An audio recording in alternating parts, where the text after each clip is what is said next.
Students, just now we are studying energy conservation. That the chapter is electric supply system and motors. तो आप जानते हैं कि energy conservation में हम जो चैप्टर पढ़ रहे हैं इसमें हमें हमारी जो विद्युत की सप्लाई होती है उसमें क्या कैसे होता है, मोटर होती है, मोटर के बारे में हम क्या कैसे करते हैं, इन सब चीज़ों के बारे में हमें पढ़ना है। देखते हैं पहले विद्युत सप्लाई सिस्टम होता क्या है। विद्युत पावर को पावर स्टेशन से उपभोक्ता तक पहुंचाने के माध्यम को विद्युत सप्लाई सिस्टम कहते हैं। एक विद्युत सप्लाई सिस्टम तीन मुख्य भागों से मिलकर बनता है, जैसे कि होता हमारा पावर स्टेशन, संचरण लाइन तथा वितरण सिस्टम। विद्युत पावर का उत्पादन पावर स्टेशन पर होता है जो कि उपभोक्ता से बहुत दूर होता है। इसके उपरांत इसे विभिन्न लोड सेक्टरों पर जो कि बहुत दूर पर स्थित होते हैं कंडक्टर के माध्यम से संचारित किया जाता है, जिसे संचरण लाइन कहते हैं। इसे छोटे तथा बड़े उपभोक्ताओं को वितरण नेटवर्क द्वारा वितरित किया जाता है। विद्युत सप्लाई को मुख्यतः निम्न दो वितरण सिस्टम द्वारा वितरित किया जाता है, जैसे कि एक होता है डीसी और एसी। जैसे आप लोग जानते हैं खूब अच्छी तरह से कि घर पे जो हमें सप्लाई होती है वो हमारी जो सप्लाई होती है वो एसी सप्लाई होती है, जिसे हम अल्टरनेटिंग करंट के नाम से भी जानते हैं, और डीसी जिसे डायरेक्ट करंट के नाम से भी जानते हैं। डीसी हमको मिलती है जैसे कि हम लोग इन्वर्टर्स में यूज़ करते हैं, बैटरी में यूज़ करते हैं, तो ये हमारी क्या होती है, ये हमारी डीसी सप्लाई होती है। एसी जो हम घरों में यूज़ करते हैं ये हमारी एसी सप्लाई होती है। मेनली उत्पादन स्टेशन होता क्या है, आप लोग सब लोग जानते हैं कि उत्पादन स्टेशन जिसे हम पावर स्टेशंस के नाम से भी जानते हैं, जहाँ पर हम इलेक्ट्रिसिटी का उत्पादन करते हैं। क्या करना है, कैसे करना है, किस तरह हमें इलेक्ट्रिसिटी जनरेट करनी है, हम इन सब चीज़ों के बारे में पूरी तरह से जानते हैं कि इलेक्ट्रिसिटी क्या, कैसे, कहाँ पर हमें जनरेट करना है। उसी माध्यम से हम सारी चीज़ों पर अपना फोकस करते हैं। उसके बाद हम आते हैं अपने secondary termination, primary distribution, secondary distribution. विद्युत पावर वितरण तंत्र में हानियाँ क्या होती हैं, क्या लाभ होते हैं, इन सब चीज़ों के बारे में हम जानते हैं। जैसे कि आप लोग जानते हैं लीकेज धारा हानियाँ, खुला परिपथ हानियाँ। जैसे कि हमारे तार होते हैं जो इलेक्ट्रिसिटी प्रोवाइड की जाती है तो उनमें हीटिंग क्रिएट हो जाता है। बिकॉज ड्यू टू हीटिंग काफ़ी सारी प्रॉब्लम्स आती हैं और हमारा इलेक्ट्रिसिटी लॉस होता है। तो हम इन सब के बारे में पढ़ते हैं, हमारी हानियाँ क्या होती हैं। अयोग्य उपकरण जैसे कि ट्रांसफार्मर, पंप, विद्युत मशीन तथा औद्योगिक भार, वितरण लाइनों में अयोग्य साइज़ का कंडक्टर, लंबी वितरण लाइन, फेज में लोड का बैलेंस ना होना, ये सब चीज़ें हमारी विद्युत वितरण सप्लाई होती हैं। अब देखते हैं ऊर्जा दक्ष ट्रांसफार्मर। ऊर्जा दक्ष ट्रांसफार्मर आप जानते हैं कि जो हमारे ट्रांसफार्मर्स होते हैं उनमें ऊर्जा दक्षता क्या होती है, कैसी होती है। जैसे कि पावर वितरण ग्रिड सिस्टम में कुल संचयन एवं वितरण हानियों का लगभग 40 से 50% विद्युत ट्रांसफार्मरों के द्वारा होता है। ऊर्जा दक्ष ट्रांसफार्मर का उपयोग करके संचरण एवं वितरण में होने वाली हानियों को काफ़ी हद तक सीमित किया जा सकता है। ट्रांसफार्मर में होने वाली हानियों को 2010 में लगभग आधा कर लिया गया है। अगर हम 1970 में उपयोग में होने वाले ट्रांसफार्मर्स की तुलना करें, नए चुंबकीय पदार्थ का उपयोग करें, ट्रांसफार्मर की दक्षता को उच्च किया जाता है, जिसका उदाहरण अफोरम ट्रांसफार्मर तथा सूखा प्रकार का ट्रांसफार्मर होते हैं। इसके प्रकार सूखा प्रकार के ट्रांसफार्मर ऐसे होते हैं जिनमें हम किसी भी प्रकार का तरल का प्रयोग नहीं करते हैं। जैसे कि आप सूखी बैटरियों को जानते होंगे, उनमें सिर्फ मेटल्स होता है, लिक्विड फॉर्म कोई भी यूज़ नहीं करते हैं। उसके बाद ट्रांसफार्मर की ऊर्जा दक्षता हानियाँ क्या होती हैं। ट्रांसफार्मर में लोड को बांटना, ट्रांसफार्मर का समांतर प्रचालन, ट्रांसफार्मर में आइसोलेटिंग विधियाँ क्या होती हैं, ये सब हम जानते हैं। ट्रांसफार्मर में ऊर्जा संरक्षण के अवसर क्या होते हैं। अमोरस क्रूड का उपयोग करें, सूखे प्रकार के ट्रांसफार्मर का उपयोग करें, ऑटो ट्रांसफार्मर का उपयोग करें ऊर्जा दृश्य ट्रांसफार्मर का उपयोग करें, कम प्रतिरोध वाले कॉपर कंडक्टर का उपयोग करें, अच्छे विद्युत रोधी पदार्थ का उपयोग करें, ये सब होते हैं। अब इस वीडियो में हम देखते हैं ऊर्जा प्रबंध की कार्यविधि क्या होती है। ऊर्जा प्रबंध एक परिवर्तन और घटना ही नहीं बल्कि यह लक्ष्यों को पूरा करने का एक अभियान है। यह कार्य एक मेज पर बैठकर अकेले नहीं किया जा सकता बल्कि इसे पूरा करने के लिए ऊर्जा के प्रति सचेत व्यक्ति के दलों द्वारा तालमेल में कार्य करने की आवश्यकता होती है। ऊर्जा प्रबंधन के लिए व्यवस्थित तरीके से स्थापित बहुत सी संगठित प्रयासों की कार्यविधि की आवश्यकता होती है। कुशल ऊर्जा प्रबंधक की आवश्यकता क्या होती है? कुशल प्रबंधक वह होता है जो जागरूकता की ओर ले जाए, सभी स्तर के लोगों को प्रोत्साहित करे और प्रक्रिया को बदले, ऊर्जा खपत के निर्धारित लक्ष्यों और रिकॉर्ड रखे और संगठन और मानव दोनों में ही परिवर्तन करें। अब आते हैं ऊर्जा संरक्षण। आर्थिक विकास की मूलभूत आवश्यकताओं में एक ऊर्जा है। समाज के प्रत्येक क्षेत्र जैसे कृषि, उद्योग, परिवहन, व्यापार या घर, सभी जगह ऊर्जा की आवश्यकता होती है। ऊर्जा की बढ़ती हुई खपत की जीवाश्म जैसे कोयला, पेट्रोलियम, प्राकृतिक गैस निर्भरता बढ़ती है। इनकी बिजली की आपूर्ति होती है। आज पर्यावरण के प्रदूषण, स्वास्थ्य की समस्याओं के कारण इन जीवाश्म ईंधनों की अपेक्षा स्वच्छ ऊर्जा के काल्पनिक स्रोतों के विकास तथा उपयोगिता की जरूरत बढ़ती है। जीवाश्म उद्योगों की बढ़ती कीमतों और भविष्य में इनकी कमी के गंभीर संकट से ऊर्जा विकास के एक स्थायी मार्ग के सृजन की आवश्यकता महसूस की गई है। इसके लिए दो सर्वोत्तम मार्ग हैं। पहला, ऊर्जा संरक्षण को प्रोत्साहन देना और दूसरा, पर्यावरण के अनुकूल ऊर्जा स्रोतों का इस्तेमाल करना।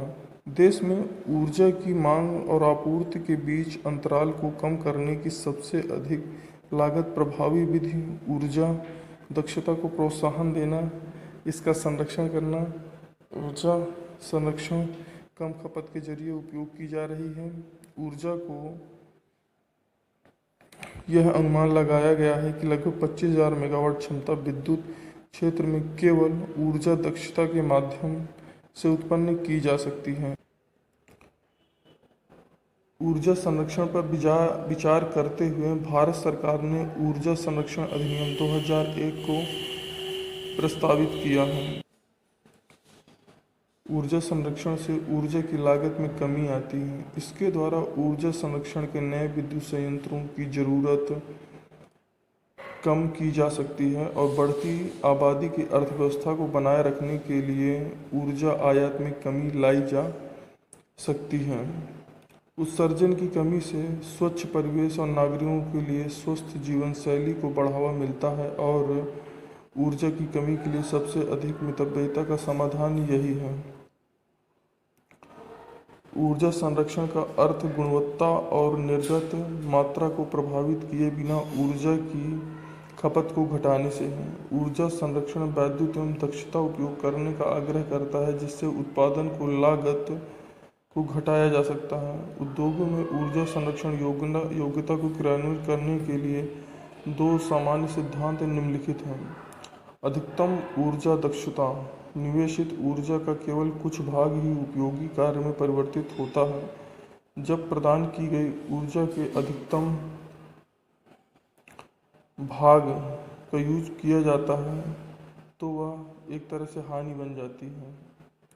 अधिकतम लागत प्रभावोत्तक, ऊर्जा संरक्षण उपायों की क्रियाशीलता के लिए अतिरिक्त निवेश की आवश्यकता होती है। जैसे ही ऊर्जा संरक्षण का स्तर बढ़ता है वैसे ही अतिरिक्त निवेश और बढ़ जाता है। अब आते हैं हम ऊर्जा संरक्षण अधिनियम 2001 तथा इसकी विशेषताएं। नीति फ्रेमवर्क ऊर्जा संरक्षण अधिनियम 2001 उच्च ऊर्जा बचत के बारे में हम यहाँ पर देखते हैं। अब आता है राज्य सरकार में क्या कैसा होता है।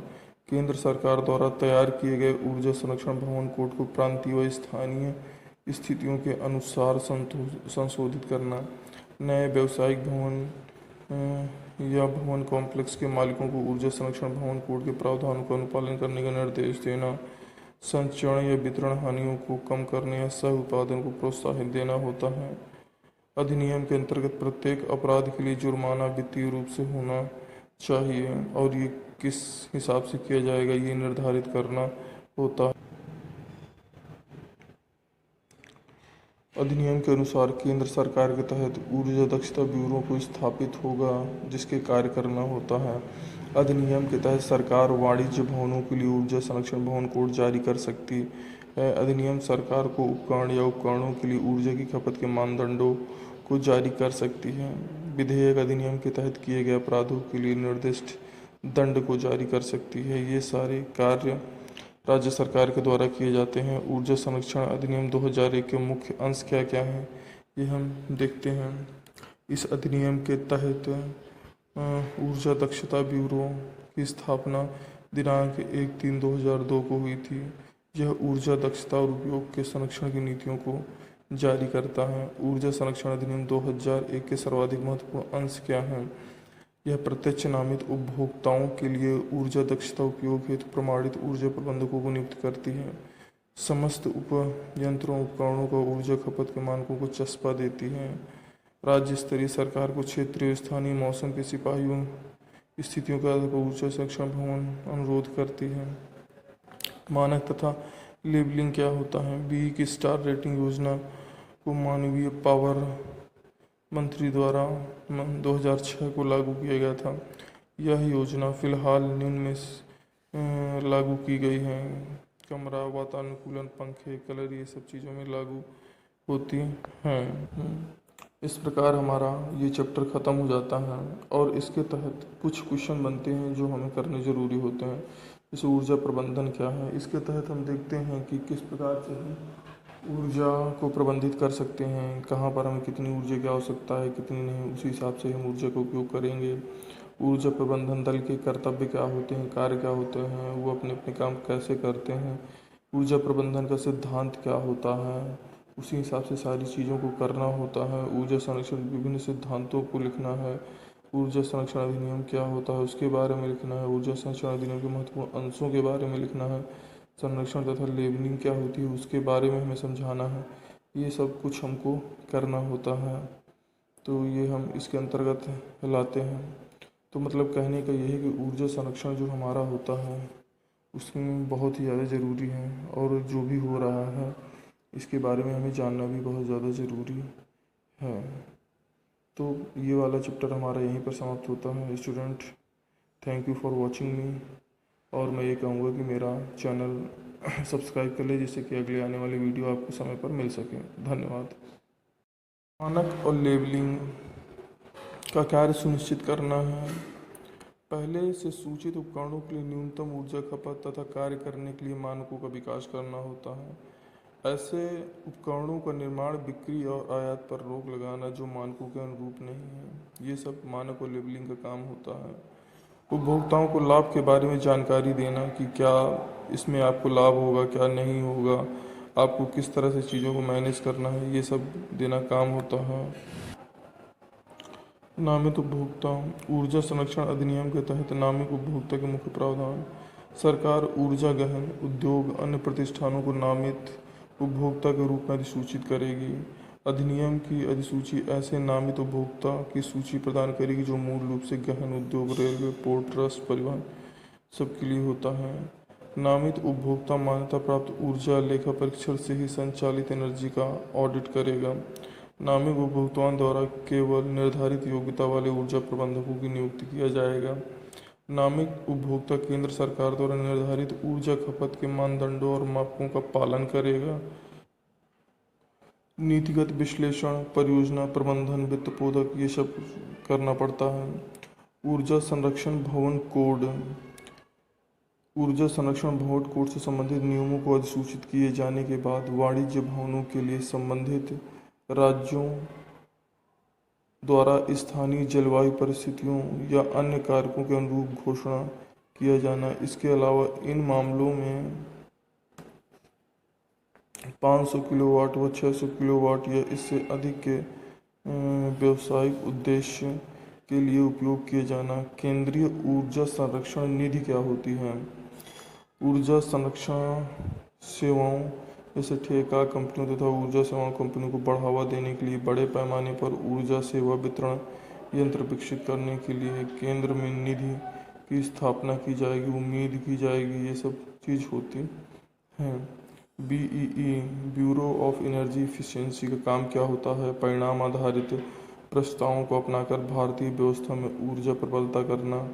राष्ट्र ऊर्जा दक्षता व संरक्षण प्रयासों एवं कार्यक्रमों को दिशा निर्देश देना एक नीति का निर्धारण होता है। ऊर्जा दक्षता प्रक्रिया उपकरण युक्तियों प्रणालियों में उपयोग को उन्नत करना होता है। ऊर्जा के दक्ष उपयोग को आगे बढ़ाने वाली संस्थाओं का वित्तीय प्रोत्साहन करना होता है। ये सब होता है। अब भारत सरकार में सूचित उपकरणों व साधनों के लिए ऊर्जा उपभोग मानकों की विशिष्टीकृत करना। सूचित उपकरणों व साधनों पर सीधे अनिवार्य का लेबल लगाना। ऊर्जा खपत के मानकों के अनुकूल न होने वाले उपकरणों के निर्माण बिक्री का आयात निर्यात पर रोक लगाना। ऊर्जा के दक्ष उपयोग ऊर्जा संरक्षण भवन कोड निर्धारित करना। ऊर्जा के दक्ष उपयोग संरक्षण के लिए अधिक ऊर्जा प्रबंधन की नियुक्ति करना। ये सब कार्य होते हैं। हेलो स्टूडेंट्स, आज इस वीडियो में हम पढ़ते हैं ऊर्जा संरक्षण तथा ऊर्जा संरक्षण अधिनियम 2001। जैसे कि आप जानते हैं कि ऊर्जा की जो भी प्रॉब्लम्स आती जा रही हैं, इस वजह से गवर्नमेंट में इस चीज़ को सोच कर कि हम ऊर्जा संरक्षण के बारे में कैसे कुछ नियम बना सकते हैं जिससे कि लोग इसमें जागरूक हों और ऊर्जा के बारे में ज़्यादा से ज़्यादा सोचें। जैसे कि इसमें दिया गया है कि ऊर्जा प्रबंधन का अर्थ अधिकतम फायदे के लिए ऊर्जा का प्रभावी ढंग से उपयोग करना है। कारोबार, संगठनों और घरों में ऊर्जा की बचत से संबंधित यह प्रयोग में आता है। इसका अर्थ बेकार वस्तु को अलग कर ऊर्जा का श्रेष्ठ विधि से उपयोग करना जिसमें न्यूनतम हानि हो। उदाहरण के लिए 1 बूंद प्रति सेकंड की दर से तेल रिसाव का मतलब 2000 लीटर प्रति वर्ष की हानि है, जिसकी कीमत 10,000 रुपये आती है। मतलब कहने का ये है कि हमें ये सोच के चलना है कि हम कितना कम से कम ऊर्जा का उपयोग करें और भविष्य के लिए ऊर्जा की हम बचत कर सकें। ऊर्जा प्रबंधन के लक्ष्य: ऊर्जा उत्पादन और गुणवत्ता को प्रभावित करे बिना ऊर्जा मुख्य मूल्य की बर्बादी को न्यूनतम करना है। पर्यावरण के प्रभाव तथा परिवर्तन को न्यूनतम करना है। ऊर्जा निर्गत प्रति इकाई की आवश्यकता को कम करना है। ऊर्जा नीति के उद्देश्य: ऊर्जा नीति सफल ऊर्जा प्रबंधन को आधार प्रदान करती है। यह एक व्यापारिक प्रतिष्ठान के लक्ष्यों का कथन होती है। ऊर्जा नीति ऊर्जा प्रबंधकों के मार्गदर्शन का कार्य करती है, जिसका लक्ष्य निर्धारण, उद्देश्य, गुणवत्ता और प्रक्रिया की जानकारी मिलती है। ऊर्जा प्रबंधन नीति के अंतर्गत वरिष्ठ प्रबंधक द्वारा वचनबद्धता की घोषणा होती है। ऊर्जा प्रबंधन दल कार्य एवं कर्तव्य: ऊर्जा प्रबंधन की योजनाओं का क्रियान्वयन करता है। ऊर्जा योजनाओं की देखभाल करना जो कि संगठन का एक भाग है और संगठन के सभी भागों को एकीकृत करना है। ऊर्जा हानियों को पहचानना, ऊर्जा संरक्षण माप द्वारा बचत का मूल्यांकन करना, संगठन के दूसरे कर्मचारियों को ऊर्जा संरक्षण के प्रति जागरूक करना है। ऊर्जा प्रबंधन की जिम्मेदारियां और कर्तव्य: नियंत्रण और कम लागत के लिए वार्षिक क्रियाकलाप योजना बनाना, प्रबंधन की आज्ञा से संगठन द्वारा ऊर्जा संरक्षण इकाई को स्थापित करना, ऊर्जा मूल्य को कम करने के लिए योजना बनाना, लागू करना और उनका प्रबंधन करना, संस्था के अन्य कर्मचारियों को जागरूक बनाना और आंतरिक प्रयोगशाला शोध करना तथा उससे प्राप्त परिणामों की जानकारी संबंधित दस्तावेजों में बांटना, सभी कर्मचारियों के लिए नियमित प्रशिक्षण देना, ऊर्जा लेख परीक्षण करने के लिए बाहरी सरकारी विभाग को बुलाना, ये सब काम होते हैं। ऊर्जा प्रबंधक के कर्तव्य, इसमें हम देखते हैं कि जो हमारा मैनेजर होता है, एनर्जी मैनेजर होता है, उसको ऊर्जा को कैसे प्रबंधित करके रखना है। मान्यता प्राप्त लेखा परीक्षक द्वारा की गई अनुशंसा पर की गई कार्यवाही और ऊर्जा खपत की जानकारी ब्यूरो ऑफ एनर्जी एवं राज्य स्तरीय नामित संस्था को निर्धारित मूल्य में भरकर भेजना चाहिए। ऊर्जा संरक्षण की सामान्य प्रवृत्ति का विश्लेषण करके एकत्रित सूचनाओं को रिकॉर्ड करने की अच्छी व्यवस्था स्थापित करनी चाहिए। ऊर्जा लेखा परीक्षा करने वाले लेखा परीक्षक के साथ सहयोग करना चाहिए। मांगी गई जानकारियां अधिनियम के तहत बोर्ड को देनी चाहिए। ऊर्जा प्रबंधन के सिद्धांत एवं कार्यनीति क्या होती हैं। ऊर्जा का उपयोग उसकी अधिकतम ऊर्जा क्षमता तक ही किया जाना चाहिए। सभी प्रकार की ऊर्जा आवश्यकता के अनुसार संभव न्यूनतम मूल्य पर उपलब्ध होना चाहिए। हानियों को कम करना चाहिए। ऊर्जा प्रबंधन की कार्यनीति के विभिन्न विवरण क्या होते हैं। उपयोग की गई ऊर्जा के प्रकार की जानकारी को सूचीबद्ध करना चाहिए। उपयोग की गई तकनीकी और मशीनों का अध्ययन करना चाहिए। आवश्यक तकनीकी और उपकरण की पहचान करना चाहिए। आवश्यक स्रोतों पर विचार विमर्श कर परिणाम करना चाहिए। वार्षिक पुनः परीक्षण करना चाहिए। मतलब कहने का ये मतलब है कि इसमें हम हर तरह से जो भी ऊर्जा के बारे में चीज़ें होती हैं कि कैसे उनको व्यवस्थित रखना है, उन सब चीज़ों के बारे में हम करते हैं। अब इस वीडियो में हम देखते हैं ऊर्जा प्रबंध की कार्यविधि क्या होती है। ऊर्जा प्रबंध एक परिवर्तन और घटना ही नहीं बल्कि यह लक्ष्यों को पूरा करने का एक अभियान है। यह कार्य एक मेज पर बैठकर अकेले नहीं किया जा सकता बल्कि इसे पूरा करने के लिए ऊर्जा के प्रति सचेत व्यक्ति के दलों द्वारा तालमेल में कार्य करने की आवश्यकता होती है। ऊर्जा प्रबंधन के लिए व्यवस्थित तरीके से स्थापित बहुत सी संगठित प्रयासों की कार्यविधि की आवश्यकता होती है। कुशल ऊर्जा प्रबंधक की आवश्यकता क्या होती है। कुशल प्रबंधक वह होता है जो जागरूकता की ओर ले जाए, सभी स्तर के लोगों को प्रोत्साहित करे और प्रक्रिया को बदले, ऊर्जा खपत के निर्धारित लक्ष्यों और रिकॉर्ड रखे और संगठन और मानव दोनों में ही परिवर्तन करें। अब आते हैं ऊर्जा संरक्षण। आर्थिक विकास की मूलभूत आवश्यकताओं में एक ऊर्जा है। समाज के प्रत्येक क्षेत्र जैसे कृषि, उद्योग, परिवहन, व्यापार या घर, सभी जगह ऊर्जा की आवश्यकता होती है। ऊर्जा की बढ़ती हुई खपत की जीवाश्म जैसे कोयला, पेट्रोलियम, प्राकृतिक गैस निर्भरता बढ़ती है। इनकी बिजली की आपूर्ति होती है। आज पर्यावरण के प्रदूषण, स्वास्थ्य की समस्याओं के कारण इन जीवाश्म ईंधनों की अपेक्षा स्वच्छ ऊर्जा के काल्पनिक स्रोतों के विकास तथा उपयोगिता की जरूरत बढ़ती है।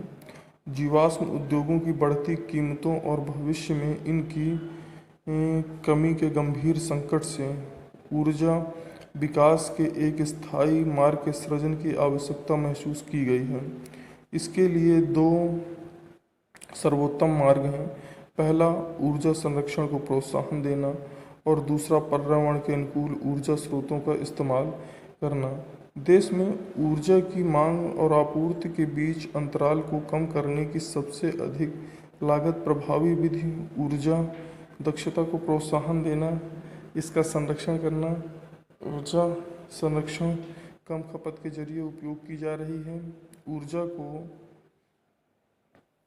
यह अनुमान लगाया गया है कि लगभग 25,000 मेगावाट क्षमता विद्युत क्षेत्र में केवल ऊर्जा दक्षता के माध्यम से उत्पन्न की जा सकती है। ऊर्जा संरक्षण पर विचार करते हुए भारत सरकार ने ऊर्जा संरक्षण अधिनियम 2001 को प्रस्तावित किया है। ऊर्जा संरक्षण से ऊर्जा की लागत में कमी आती है। इसके द्वारा ऊर्जा संरक्षण के नए विद्युत संयंत्रों की ज़रूरत कम की जा सकती है और बढ़ती आबादी की अर्थव्यवस्था को बनाए रखने के लिए ऊर्जा आयात में कमी लाई जा सकती है। उत्सर्जन की कमी से स्वच्छ परिवेश और नागरिकों के लिए स्वस्थ जीवन शैली को बढ़ावा मिलता है और ऊर्जा की कमी के लिए सबसे अधिक मितव्ययिता का समाधान यही है। ऊर्जा संरक्षण का अर्थ गुणवत्ता और निर्गत मात्रा को प्रभावित किए बिना ऊर्जा की खपत को घटाने से है। ऊर्जा संरक्षण वैद्युत एवं दक्षता उपयोग करने का आग्रह करता है जिससे उत्पादन को लागत को घटाया जा सकता है। उद्योगों में ऊर्जा संरक्षण योग्यता को क्रियान्वित करने के लिए दो सामान्य सिद्धांत निम्नलिखित हैं। अधिकतम ऊर्जा दक्षता। निवेशित ऊर्जा का केवल कुछ भाग ही उपयोगी कार्य में परिवर्तित होता है। जब प्रदान की गई ऊर्जा के अधिकतम भाग का यूज किया जाता है तो वह एक तरह से हानि बन जाती है। अधिकतम लागत प्रबाधवोधक। ऊर्जा संरक्षण उपायों की क्रियाशीलता के लिए अतिरिक्त निवेश की आवश्यकता होती है। जैसे ही ऊर्जा संरक्षण का स्तर बढ़ता है वैसे ही अतिरिक्त निवेश और बढ़ जाता है। अब आते हैं हम ऊर्जा संरक्षण अधिनियम 2001 तथा इसकी विशेषताएं। नीति फ्रेमवर्क ऊर्जा संरक्षण अधिनियम 2001 उच्च ऊर्जा बचत के बारे में हम यहाँ पर देखते हैं। अब आता है राज्य सरकार में क्या कैसा होता है।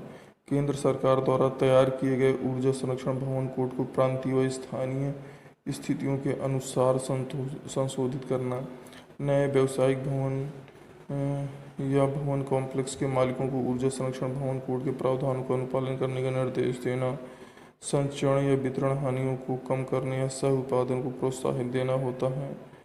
अधिनियम के अंतर्गत प्रत्येक अपराध के लिए जुर्माना वित्तीय रूप से होना चाहिए और ये किस हिसाब से किया जाएगा ये निर्धारित करना होता है।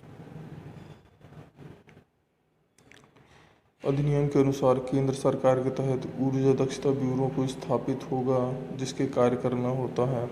अधिनियम के तहत सरकार वाणिज्य भवनों के लिए ऊर्जा संरक्षण भवन कोड जारी कर सकती है। अधिनियम सरकार को उपकरण या उपकरणों के लिए ऊर्जा की खपत के मानदंडों को जारी कर सकती है। विधेयक अधिनियम के तहत किए गए अपराधों के लिए निर्दिष्ट दंड को जारी कर सकती है। ये सारे कार्य राज्य सरकार के द्वारा किए जाते हैं। ऊर्जा संरक्षण अधिनियम 2001 के मुख्य अंश क्या क्या हैं ये हम देखते हैं। इस अधिनियम के तहत ऊर्जा दक्षता ब्यूरो की स्थापना दिनांक 1/3/2002 को हुई थी। यह ऊर्जा दक्षता और उपयोग के संरक्षण की नीतियों को जारी करता है। ऊर्जा संरक्षण अधिनियम 2001 के सर्वाधिक महत्वपूर्ण अंश क्या हैं।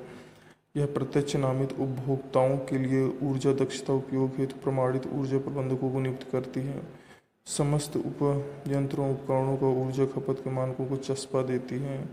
राज्य स्तरीय सरकार को क्षेत्रीय स्थानीय मौसम के सिपाहियों स्थितियों के आधार पर ऊर्जा संरक्षण भवन अनुरोध करती है।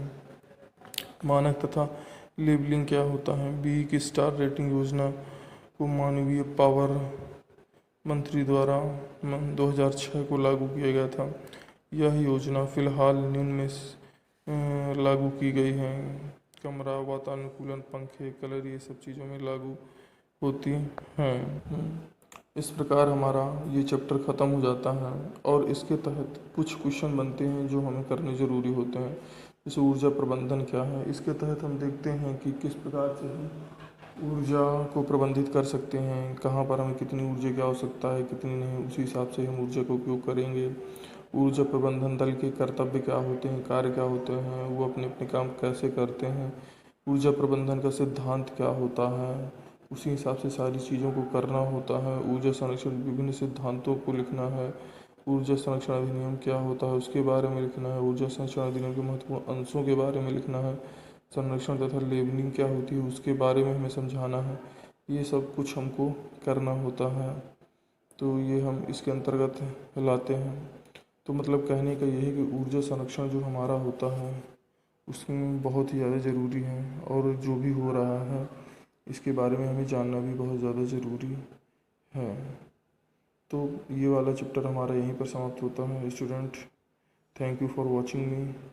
और मैं ये कहूँगा कि मेरा चैनल सब्सक्राइब कर ले, जिससे कि अगले आने वाली वीडियो आपको समय पर मिल सके। धन्यवाद। मानक और लेबलिंग का कार्य सुनिश्चित करना है। पहले से सूचित उपकरणों के लिए न्यूनतम ऊर्जा खपत तथा कार्य करने के लिए मानकों का विकास करना होता है।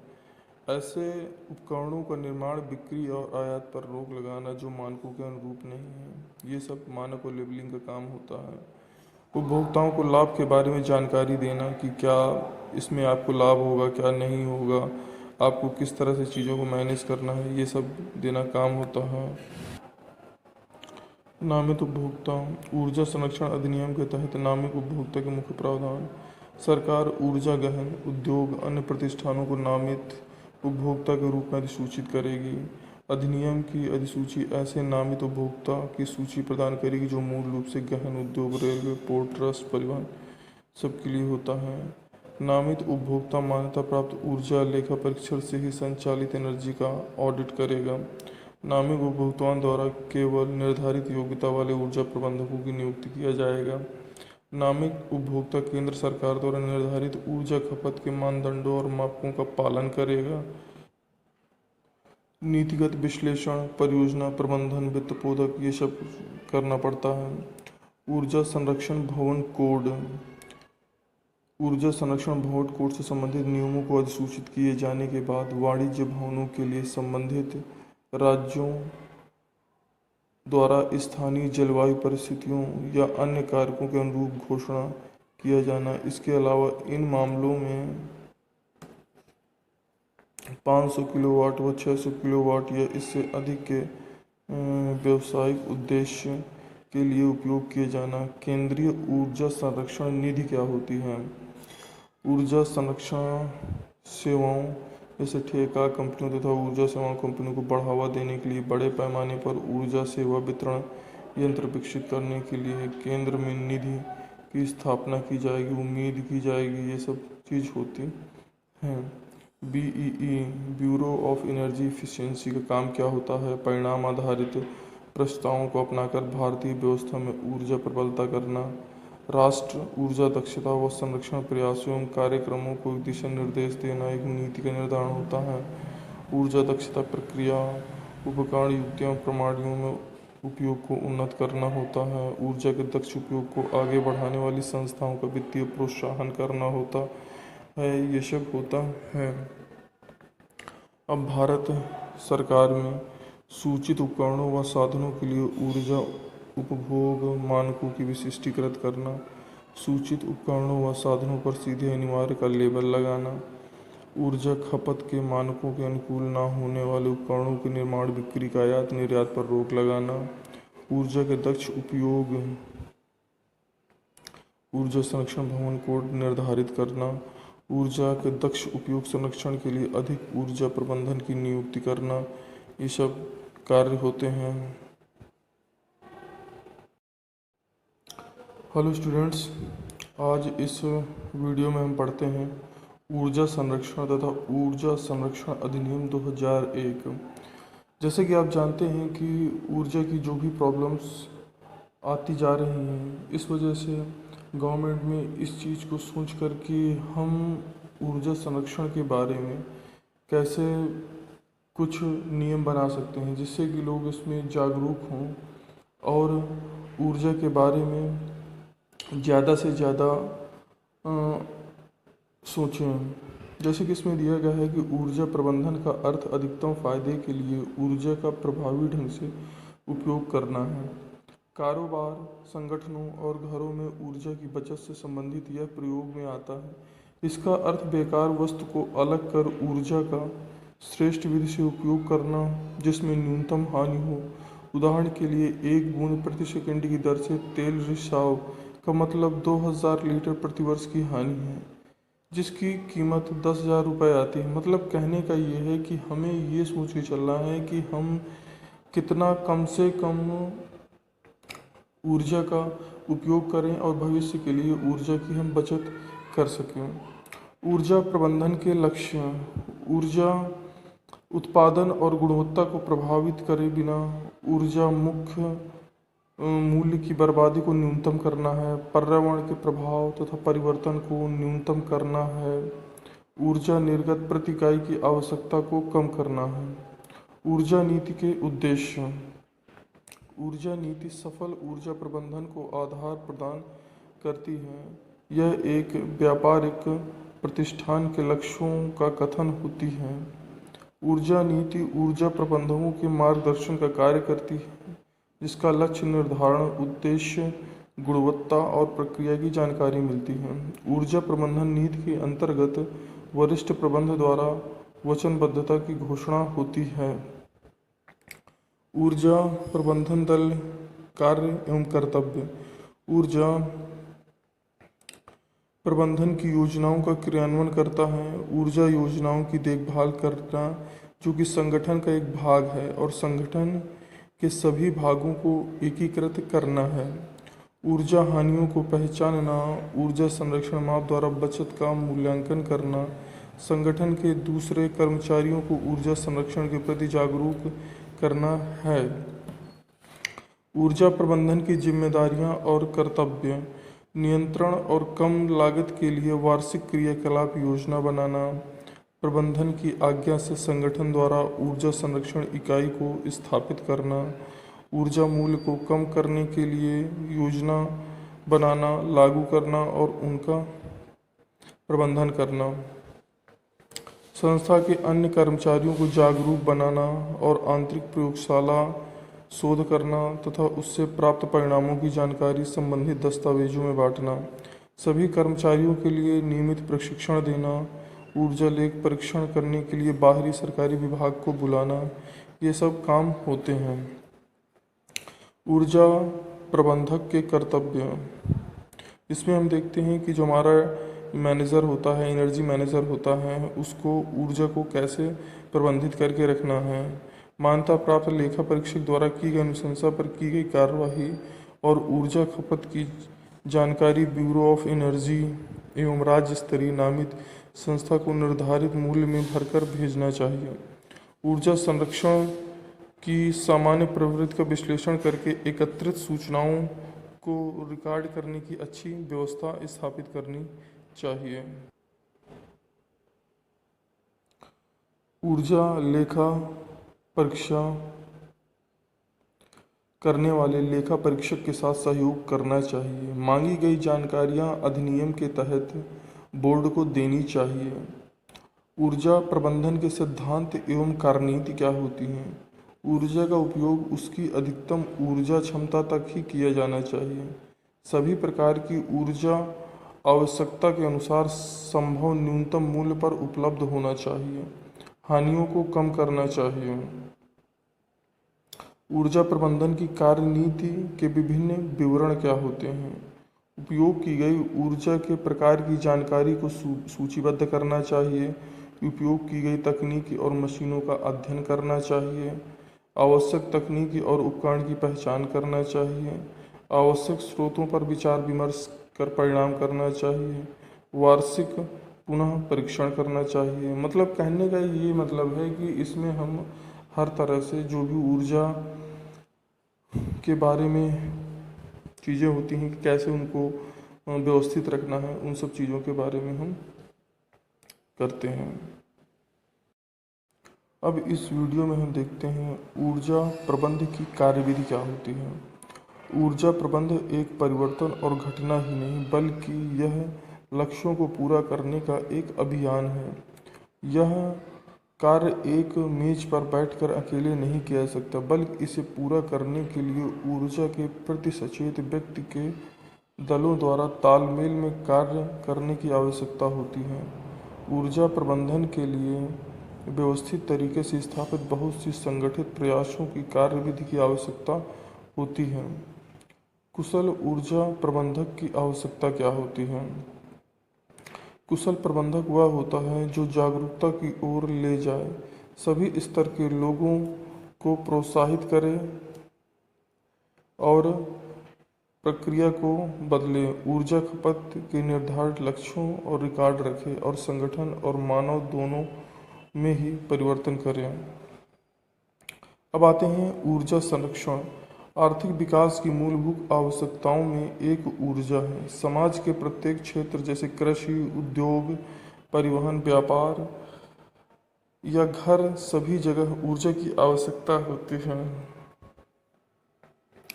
ऊर्जा की बढ़ती हुई खपत की जीवाश्म जैसे कोयला, पेट्रोलियम, प्राकृतिक गैस निर्भरता बढ़ती है, इनकी बिजली की आपूर्ति होती है। आज पर्यावरण के प्रदूषण, स्वास्थ्य की समस्याओं के कारण इन जीवाश्म ईंधनों की अपेक्षा स्वच्छ ऊर्जा के काल्पनिक स्रोतों के विकास तथा उपयोगिता की जरूरत बढ़ती है। जीवाश्म उद्योगों की बढ़ती कीमतों और भविष्य में इनकी कमी के गंभीर संकट से ऊर्जा विकास के एक स्थायी मार्ग के सृजन की आवश्यकता महसूस की गई है।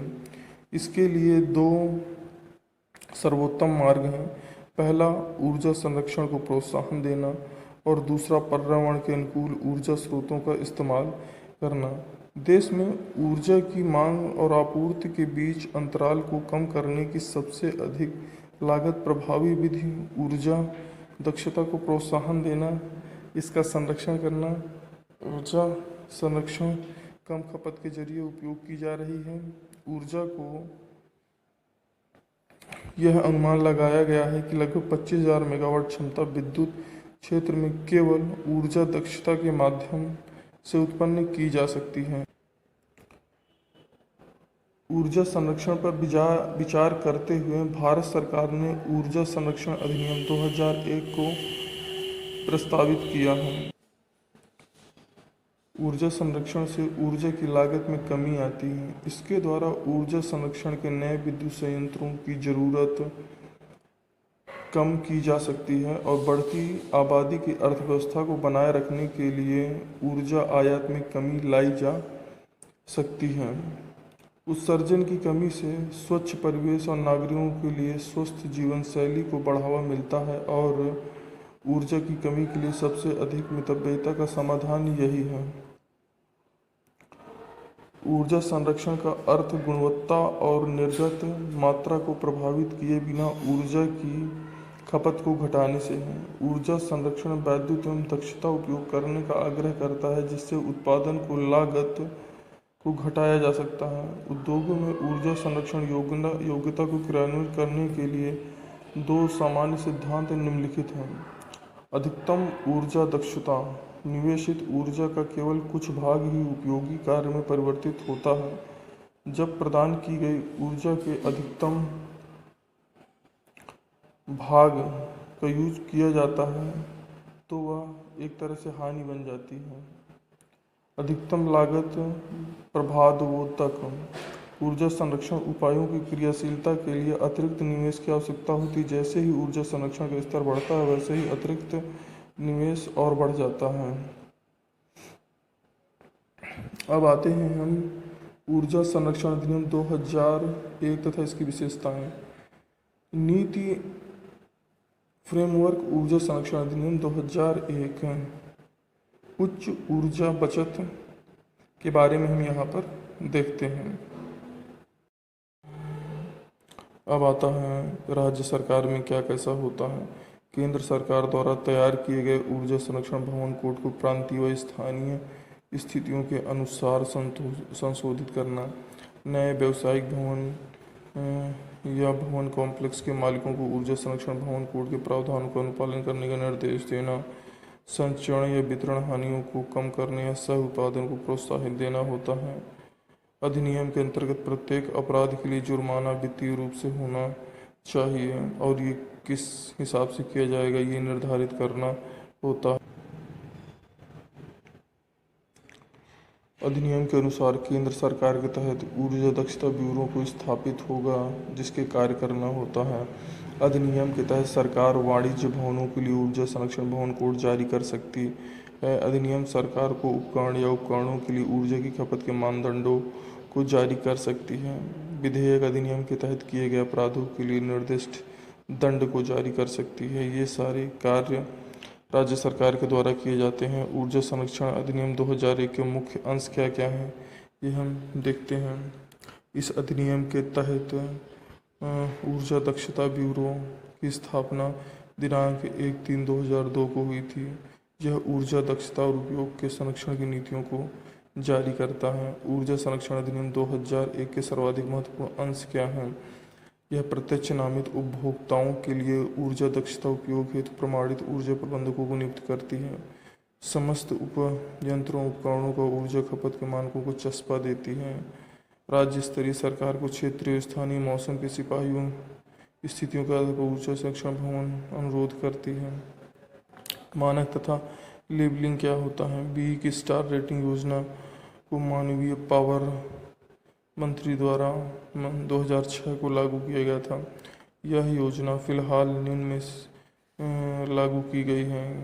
कमरा वातानुकूलन, पंखे, कलर, ये सब चीज़ों में लागू होती हैं। इस प्रकार हमारा ये चैप्टर ख़त्म हो जाता है और इसके तहत कुछ क्वेश्चन बनते हैं जो हमें करने ज़रूरी होते हैं। जैसे ऊर्जा प्रबंधन क्या है, इसके तहत हम देखते हैं कि किस प्रकार से हम ऊर्जा को प्रबंधित कर सकते हैं, कहाँ पर हमें कितनी ऊर्जा की आवश्यकता है, कितनी नहीं, उसी हिसाब से हम ऊर्जा का उपयोग करेंगे। ऊर्जा प्रबंधन दल के कर्तव्य क्या होते हैं, कार्य क्या होते हैं, वो अपने अपने काम कैसे करते हैं, ऊर्जा प्रबंधन का सिद्धांत क्या होता है, उसी हिसाब से सारी चीज़ों को करना होता है। ऊर्जा संरक्षण विभिन्न सिद्धांतों को लिखना है। ऊर्जा संरक्षण अधिनियम क्या होता है उसके बारे में लिखना है। ऊर्जा संरक्षण अधिनियम के महत्वपूर्ण अंशों के बारे में लिखना है। संरक्षण तथा लेबलिंग क्या होती है उसके बारे में हमें समझाना है। ये सब कुछ हमको करना होता है, तो ये हम इसके अंतर्गत लाते हैं।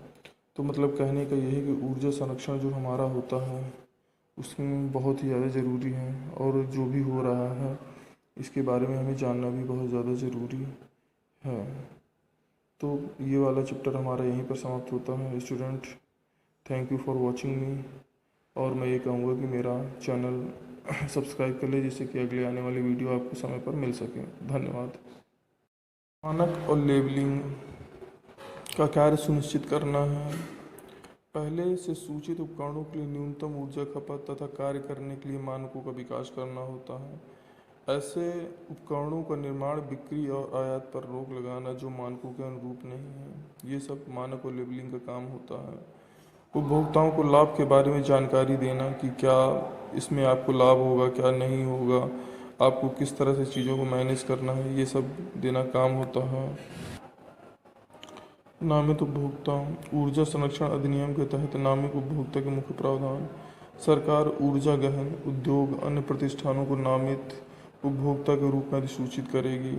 अधिनियम की अधिसूची ऐसे नामित उपभोक्ता की सूची प्रदान करेगी जो मूल रूप से गहन उद्योग, रेलवे, पोर्ट ट्रस्ट, परिवहन सबके लिए होता है। नामित उपभोक्ता मान्यता प्राप्त ऊर्जा लेखा परीक्षण से ही संचालित एनर्जी का ऑडिट करेगा। नामित उपभोक्ताओं द्वारा केवल निर्धारित योग्यता वाले ऊर्जा प्रबंधकों की नियुक्ति किया जाएगा। नामित उपभोक्ता केंद्र सरकार द्वारा निर्धारित ऊर्जा खपत के मानदंडों और मापकों का पालन करेगा। नीतिगत विश्लेषण, परियोजना प्रबंधन, वित्त पोधक, ये सब करना पड़ता है। ऊर्जा संरक्षण भवन कोड। ऊर्जा संरक्षण भवन कोड से संबंधित नियमों को अधिसूचित किए जाने के बाद वाणिज्य भवनों के लिए संबंधित राज्यों द्वारा स्थानीय जलवायु परिस्थितियों या अन्य कारकों के अनुरूप घोषणा किया जाना। इसके अलावा इन मामलों में 500 किलोवाट व 600 किलोवाट या इससे अधिक के व्यावसायिक उद्देश्य के लिए उपयोग किए जाना। केंद्रीय ऊर्जा संरक्षण निधि क्या होती है? ऊर्जा संरक्षण सेवाओं जैसे ठेका कंपनियों तथा ऊर्जा सेवा कंपनियों को बढ़ावा देने के लिए बड़े पैमाने पर ऊर्जा सेवा वितरण यंत्र विकसित करने के लिए केंद्र में निधि की स्थापना की जाएगी, उम्मीद की जाएगी, ये सब चीज़ होती हैं। BEE bureau of energy efficiency का काम क्या होता है? परिणाम आधारित प्रस्तावों को अपनाकर भारतीय व्यवस्था में ऊर्जा प्रबलता करना। राष्ट्र ऊर्जा दक्षता व संरक्षण प्रयासों एवं कार्यक्रमों को दिशा निर्देश देना एक नीति का निर्धारण होता है।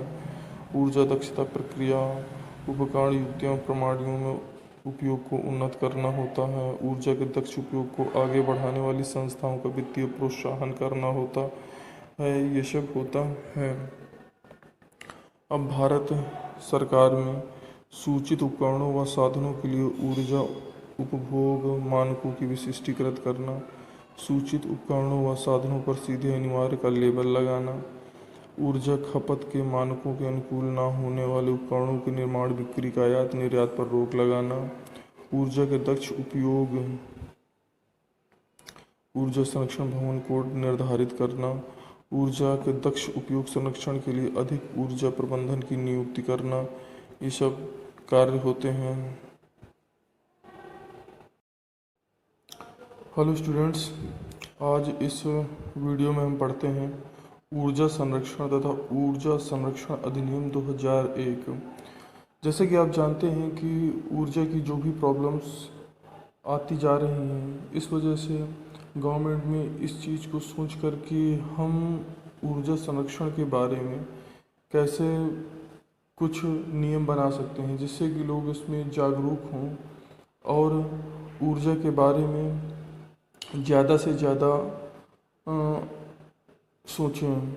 जैसे कि इसमें दिया गया है कि ऊर्जा प्रबंधन का अर्थ अधिकतम फायदे के लिए ऊर्जा का प्रभावी ढंग से उपयोग करना है।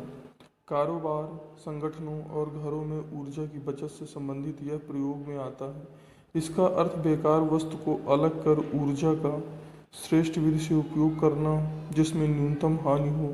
उदाहरण के लिए 1 बूंद प्रति सेकंड की दर से तेल रिसाव का मतलब 2000 लीटर प्रति वर्ष की हानि है, जिसकी कीमत 10,000 रुपये आती है। मतलब कहने का ये है कि हमें ये सोच के चलना है कि हम कितना कम से कम ऊर्जा का उपयोग करें और भविष्य के लिए ऊर्जा की हम बचत कर सकें। ऊर्जा प्रबंधन के लक्ष्य: ऊर्जा उत्पादन और गुणवत्ता को प्रभावित करे बिना ऊर्जा मुख्य मूल्य की बर्बादी को न्यूनतम करना है, पर्यावरण के प्रभाव तथा परिवर्तन को न्यूनतम करना है, ऊर्जा निर्गत प्रति इकाई की आवश्यकता को कम करना है। ऊर्जा नीति के उद्देश्य: ऊर्जा नीति सफल ऊर्जा प्रबंधन को आधार प्रदान करती है। यह एक व्यापारिक प्रतिष्ठान के लक्ष्यों का कथन होती है। ऊर्जा नीति ऊर्जा प्रबंधकों के मार्गदर्शन का कार्य करती है, जिसका लक्ष्य निर्धारण, उद्देश्य, गुणवत्ता और प्रक्रिया की जानकारी मिलती है। ऊर्जा प्रबंधन नीति के अंतर्गत वरिष्ठ प्रबंधक द्वारा वचनबद्धता की घोषणा होती है। ऊर्जा प्रबंधन दल कार्य एवं कर्तव्य: ऊर्जा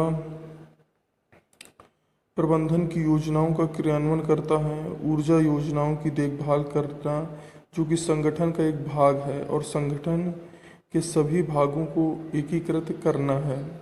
ऊर्जा हानियों को पहचानना, ऊर्जा संरक्षण माप द्वारा बचत का मूल्यांकन करना, संगठन के दूसरे कर्मचारियों को ऊर्जा संरक्षण के प्रति जागरूक करना है। ऊर्जा प्रबंधन की जिम्मेदारियां और कर्तव्य: नियंत्रण और कम लागत के लिए वार्षिक क्रियाकलाप योजना बनाना, प्रबंधन की आज्ञा से संगठन द्वारा ऊर्जा संरक्षण इकाई को स्थापित करना, ऊर्जा मूल्य को कम करने के लिए योजना बनाना, लागू करना और उनका प्रबंधन करना, संस्था के अन्य कर्मचारियों को जागरूक बनाना और आंतरिक प्रयोगशाला शोध करना तथा उससे प्राप्त परिणामों की जानकारी संबंधित दस्तावेजों में बांटना, सभी कर्मचारियों के लिए नियमित प्रशिक्षण देना, ऊर्जा लेख परीक्षण करने के लिए बाहरी सरकारी विभाग को बुलाना, ये सब काम होते हैं। ऊर्जा प्रबंधक के कर्तव्य: इसमें हम देखते हैं कि जो हमारा मैनेजर होता है, एनर्जी मैनेजर होता है, उसको ऊर्जा को कैसे प्रबंधित करके रखना है। मान्यता प्राप्त लेखा परीक्षक द्वारा की गई अनुशंसा पर की गई कार्यवाही और ऊर्जा खपत की जानकारी ब्यूरो ऑफ एनर्जी एवं राज्य स्तरीय नामित संस्था को निर्धारित मूल्य में भरकर भेजना चाहिए। ऊर्जा संरक्षण की सामान्य प्रवृत्ति का विश्लेषण करके एकत्रित सूचनाओं को रिकॉर्ड करने की अच्छी व्यवस्था स्थापित करनी चाहिए। ऊर्जा लेखा परीक्षा करने वाले लेखा परीक्षक के साथ सहयोग करना चाहिए। मांगी गई जानकारियां अधिनियम के तहत बोर्ड को देनी चाहिए। ऊर्जा प्रबंधन के सिद्धांत एवं कार्यनीति क्या होती हैं? ऊर्जा का उपयोग उसकी अधिकतम ऊर्जा क्षमता तक ही किया जाना चाहिए। सभी प्रकार की ऊर्जा आवश्यकता के अनुसार संभव न्यूनतम मूल्य पर उपलब्ध होना चाहिए। हानियों को कम करना चाहिए। ऊर्जा प्रबंधन की कार्यनीति के विभिन्न विवरण क्या होते हैं? उपयोग की गई ऊर्जा के प्रकार की जानकारी को सूचीबद्ध करना चाहिए। उपयोग की गई तकनीकी और मशीनों का अध्ययन करना चाहिए। आवश्यक तकनीकी और उपकरण की पहचान करना चाहिए।